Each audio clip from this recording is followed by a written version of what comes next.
pie was open, the birds began to sing. Wasn't that a dainty dish to set before the king? They made such a commotion that little Jenny Wren flew down into the garden and popped it on again. Old King Cole was a merry old soul, and a merry old soul was he. He called for his pipe, and he called for his bowl, and he called for his fiddlers three.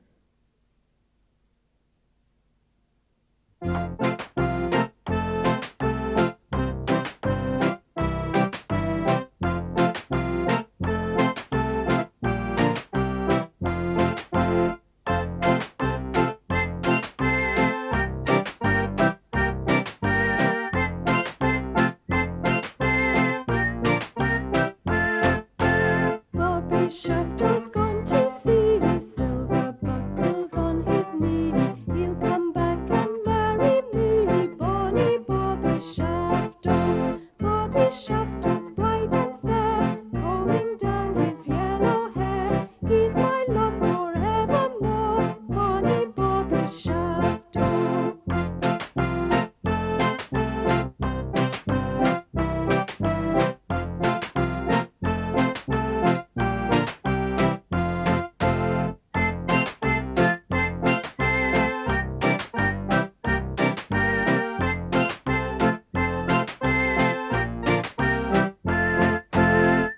Shafter's gone to sea, silver buckles on his knee. He'll come back and marry me, bonny Bobby Shafter. Bobby Shafter's bright and fair, combing down his yellow hair. He's my love forevermore, bonny Bobby Shafter.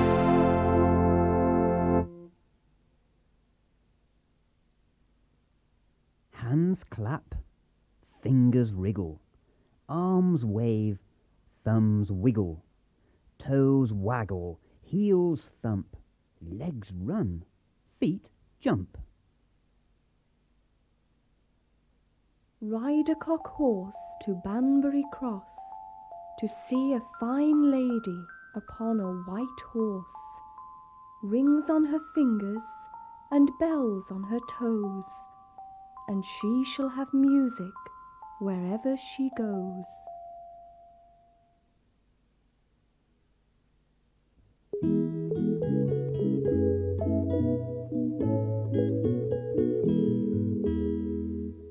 Down a quiet country lane, deep in the roots of an old tree, lived Country Mouse. One evening he was surprised to see his cousin Town Mouse coming down the lane to visit him. "Look out!" shouted Country Mouse, as he saw an owl swooping down to grab Town Mouse. He pushed him into a ditch, and the owl flew away. What a fright they both had. "Welcome, cousin," said Country Mouse. "You'll love the country. It's so nice and quiet."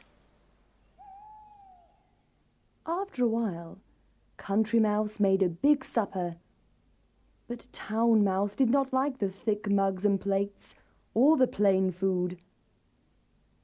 At bedtime, Town Mouse did not like his little straw bed. It made him scratch and sneeze. "I can't sleep," called out Town Mouse. "It's too dark and quiet in the country." So Country Mouse gave him some candles and a hot drink. Every morning, Country Mouse was busy finding food for the winter. "Come and help me, cousin," called Country Mouse. But Town Mouse did not like the work, and he did not like getting his hands and clothes dirty. One morning, they crossed the meadow to find some mushrooms for tea. The horse who lived in the meadow came to make friends with the mice. But Town Mouse was so surprised, he fell head over heels into the wet grass. "Ow! I don't like the country," sighed Town Mouse. "It's dark, it's cold, it's wet, and it's too quiet. "Oh, cousin," said Town Mouse, "I am tired of the country. In the town it is warm and dry, and there is no need to look for food. You must come and see for yourself."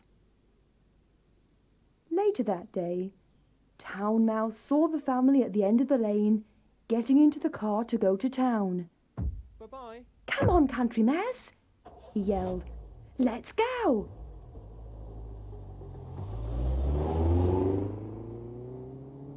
They hid in the car and jumped out when they got into town. Poor Country Mouse had never heard so much noise or seen so many lights. They soon arrived at the house where they were greeted by Town Mouse's family. How big the house was! It was all too big for Country Mouse. Town Mouse and his family began to feast on fruit, cakes, chocolate and cream. But it was all too rich and sweet for Country Mouse, and he could hardly eat a thing. It was soon bedtime, but Country Mouse did not like his soft little bed, and he couldn't get to sleep with all the light from the street lamps flooding into his room. Next day, Town Mouse and a tired Country Mouse went for a picnic in the park. But the ducks and geese ate all their food and chased them away. Back at the house, Country Mouse was almost sucked into the carpet cleaner. He was a very unhappy mouse. If this was not enough, he was saved from a trap by Town Mouse and his family.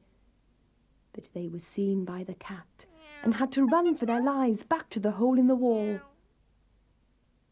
That night, Country Mouse dreamt of the country and the smell of the earth and the trees.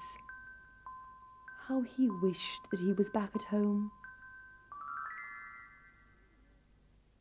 In the morning, when Country Mouse woke up, he was surprised to see a big, brightly decorated tree in the room.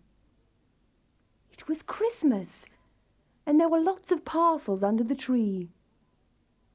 Town Mouse was standing on top of a large hamper in the middle of the room. "It's going near your home," cried Town Mouse. Country Mouse could at last go home.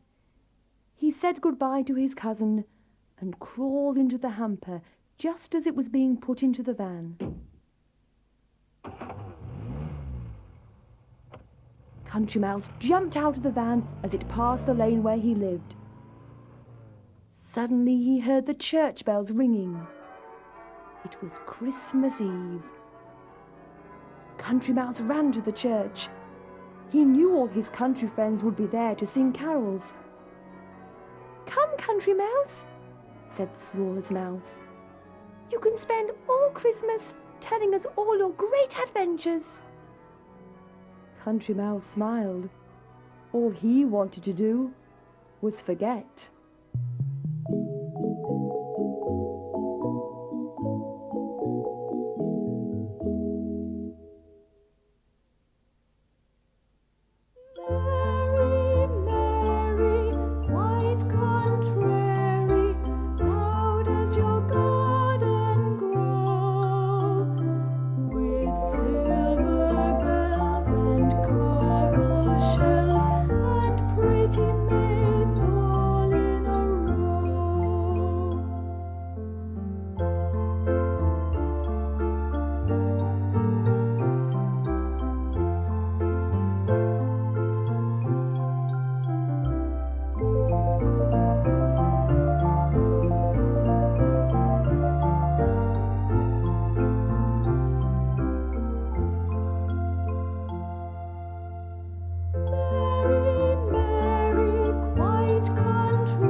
dressed all in green.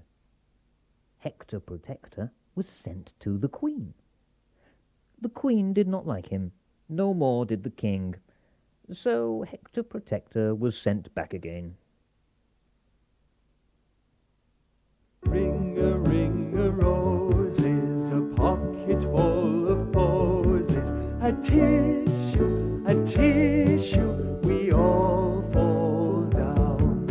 The king has sent his daughter to fetch a pail of water, a tissue, we all fall down. The bird upon the steeple sits high above the people, a tissue, we all fall down. The wedding bells are ringing, the boys and girls are singing, a tissue, we all fall down. There was a crooked man, and he walked a crooked mile. He found a crooked sixpence upon a crooked stile. He bought a crooked cat, which caught a crooked mouse, and they all lived together in a little crooked house.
Hey diddle diddle, the cat and the fiddle, the cow jumped over the moon.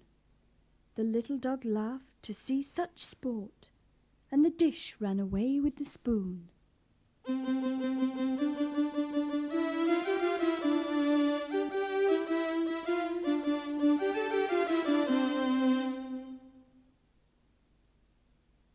I'll tell you a story about Jack and Ori, and now my story's begun. I'll tell you another of Jack and his brother, and now my story is done.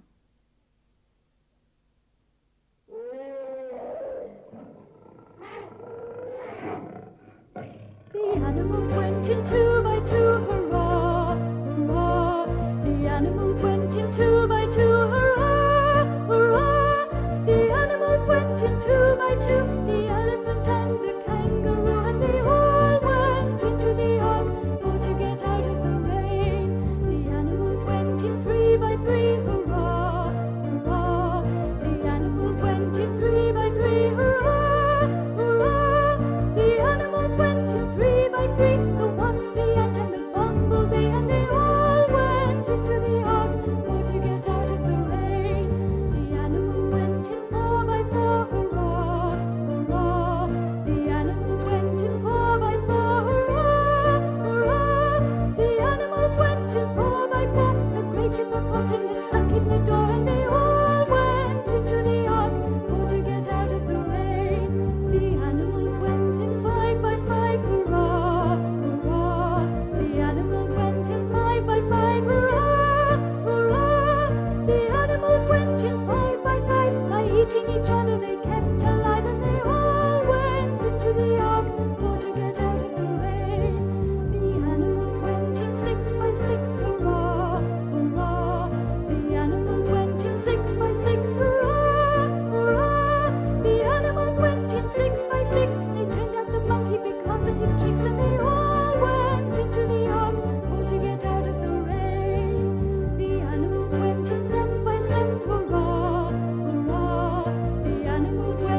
Minkety, minkety, munkety, muddle. The Lord Mayor of London has stepped in a puddle. With his collar of gold and coat of red, they've carried him home and put him to bed.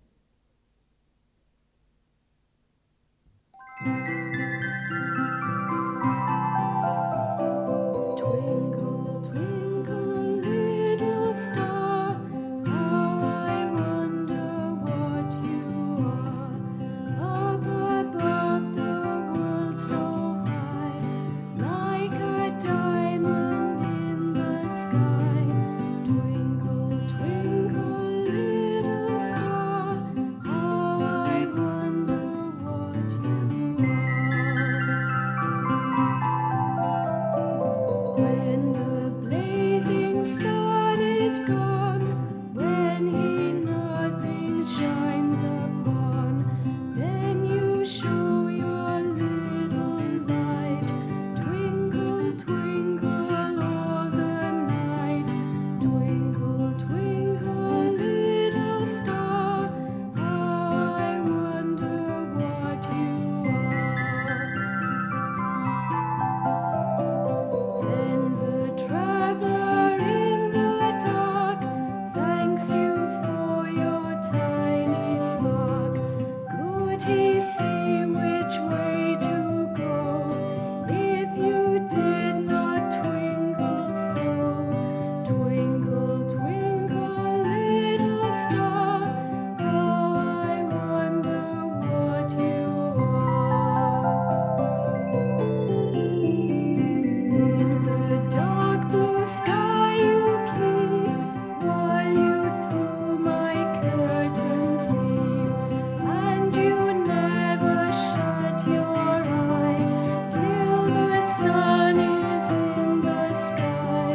Twinkle, twinkle, little star, how I wonder what you are.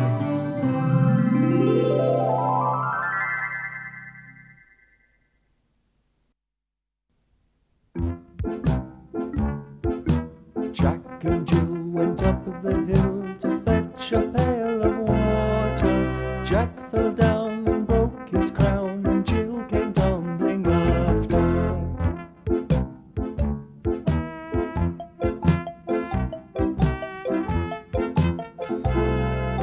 Jack fell down and broke his crown, and Jill came tumbling after. Up Jack got and home did trot as fast as he could caper. Went to bed to mend his head with vinegar and brown paper.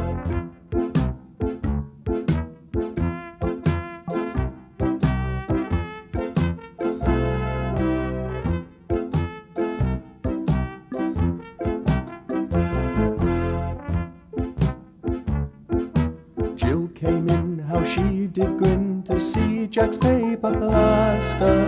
Mother vexed did smack her next for causing Jack's disaster.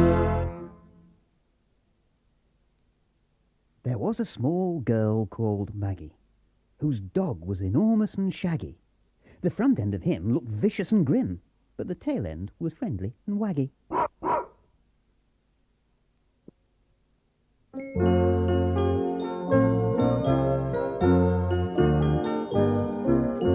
I saw 3 ships come sailing by on Christmas Day, on Christmas Day.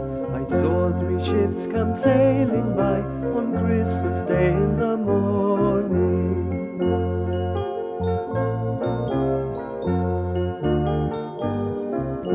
And what do you think was in them then on Christmas Day, on Christmas Day? And what do you think was in them then on Christmas Day in the morning?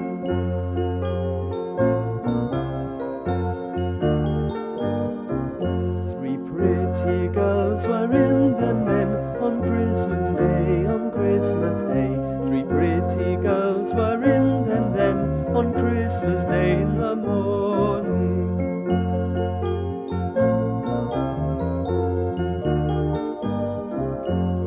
One could whistle, one could sing, and one could play on the violin. Such joy was there at my wedding on Christmas Day in the morning.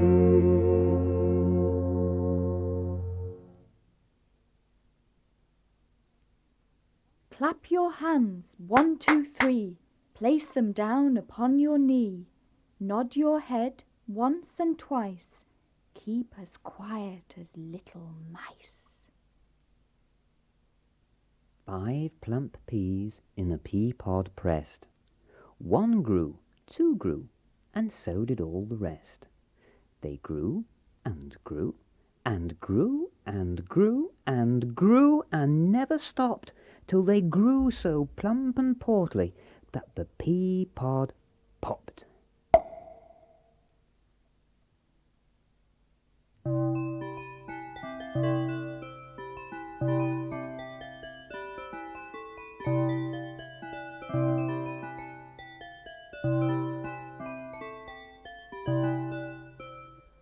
Oranges and lemons, say the bells of St. Clements. You owe me 5 farthings, say the bells of St. Martin's. When will you pay me, say the bells of Old Bailey.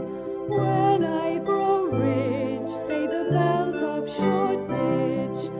When will that be, say the bells of Stepney. I do not know, says the great bell of Bow. Old Father Baldpate, says the slow bells of Aldgate. Pokers and tongues, say the bells of St. John's. Pancakes and fritters, say the bells of St. Peter's. 2 sticks and an apple, say the bells of Whitechapel. Kettles and pans, say the bells of St. Anne's. Brickbats and tiles, say the bells of St. Giles. Here comes a candle to light you to bed, and here comes a chopper to chop off your head.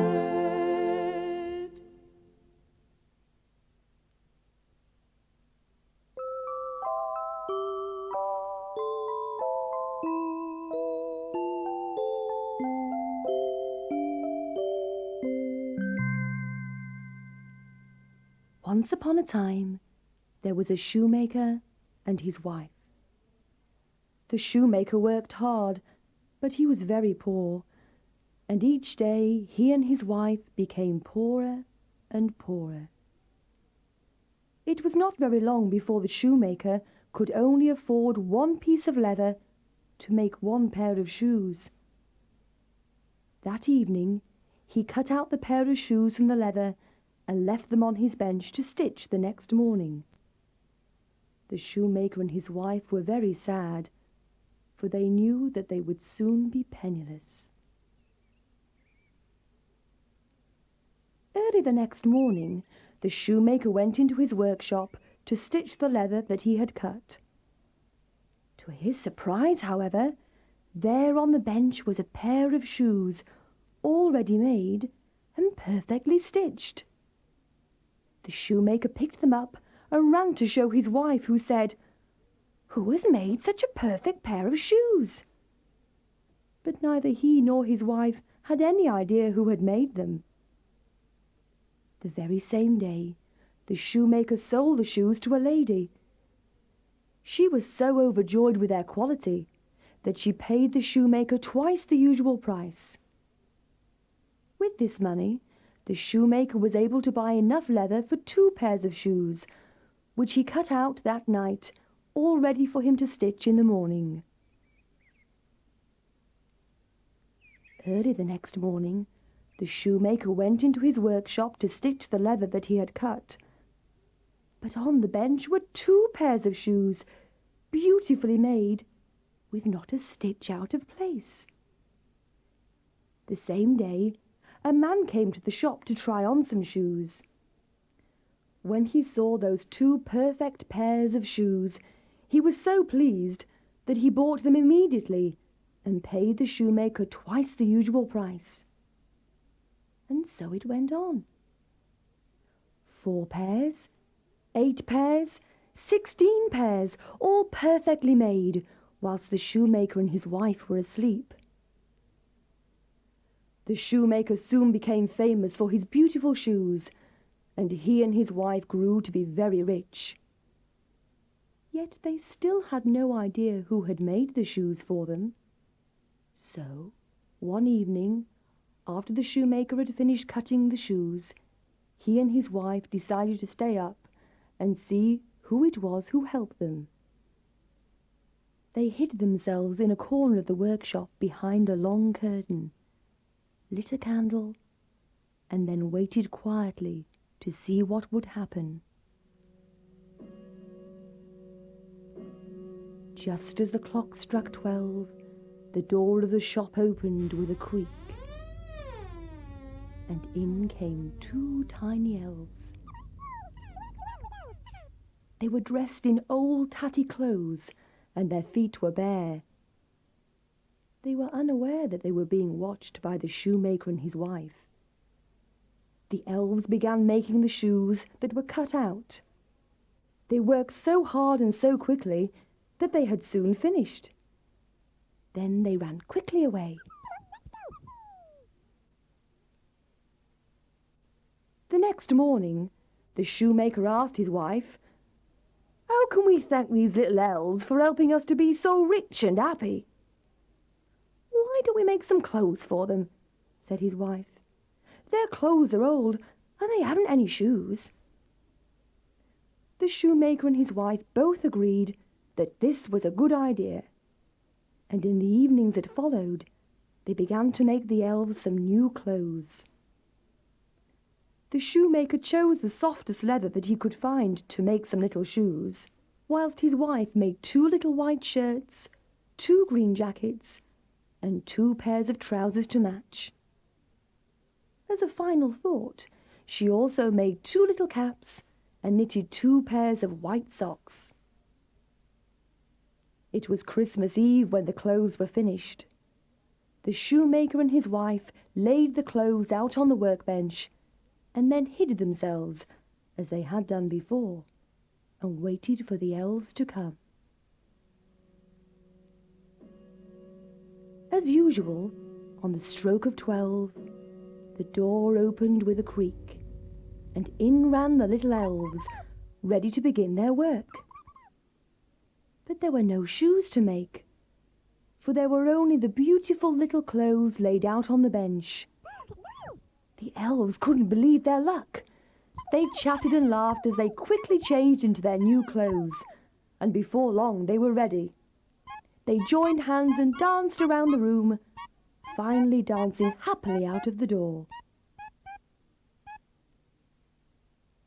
The shoemaker and his wife never saw the elves again, but they remained rich and happy, and never forgot those little cobblers who brought them such fortune.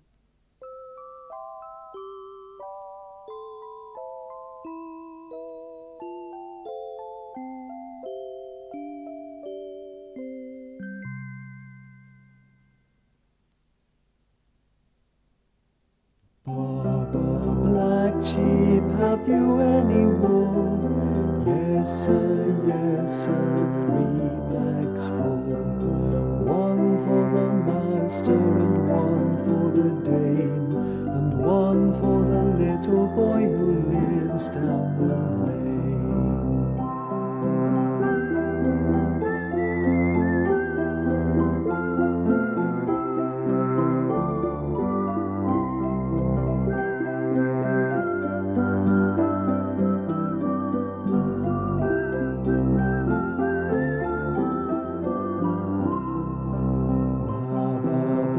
Sheep, have you any wool? Yes, sir, 3 bags full. 1 for the master, and 1 for the dame, and 1 for the little boy who lives down the lane.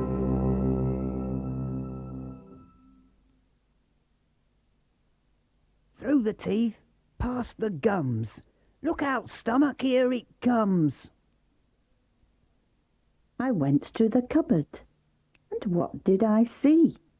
1 lemon, 2 oranges, 3 apples, 4 pears, 5 peaches, 6 plums, 7 bananas, 8 cherries, 9 strawberries, 10 raspberries, and up on the shelf, all by itself, a birthday cake for me.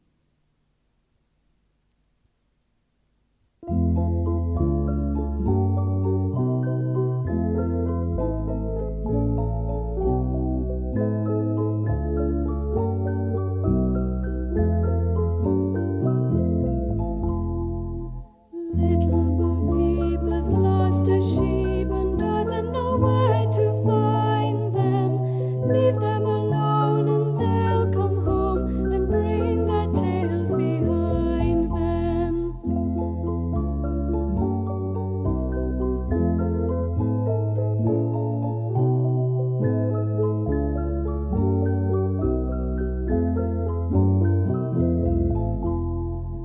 Little Bo Peep fell fast asleep and dreamt she heard them bleating.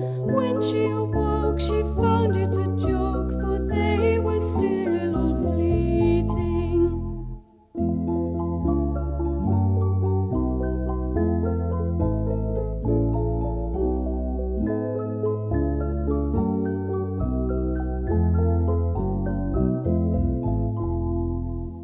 Little Bo Peep has lost a sheep and can't tell where to find them.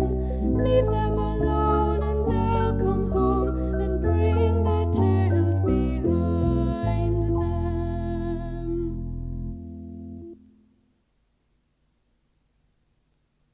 Moses supposes his toeses are roses, but Moses supposes erroneously. For nobody's toeses are posies of roses, as Moses supposes his toeses to be. Here is the church, and here is the steeple. Open the door, and here are the people. Here is the parson going upstairs, and here he is a-saying his prayers. Little Jack Horner sat in a corner, eating his Christmas pie. He put in his thumb and pulled out a plum and said, "What a good boy am I."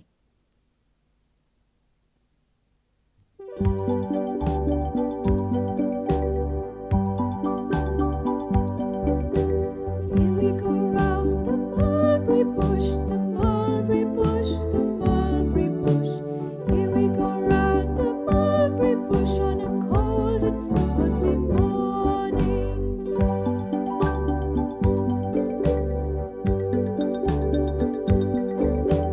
This is the way we clean our teeth, clean our teeth, clean our teeth. This is the way we clean our teeth on a cold and frosty morning.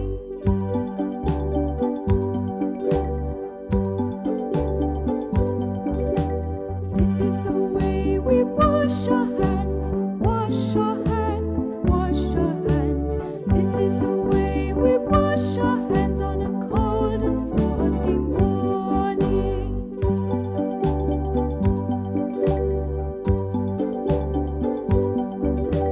This is the way we brush our hair, brush our hair, brush our hair. This is the way we brush our hair on a cold and frosty morning.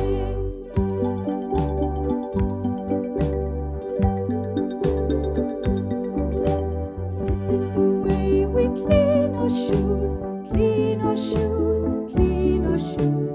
This is the way we clean our shoes on a cold and frosty morning.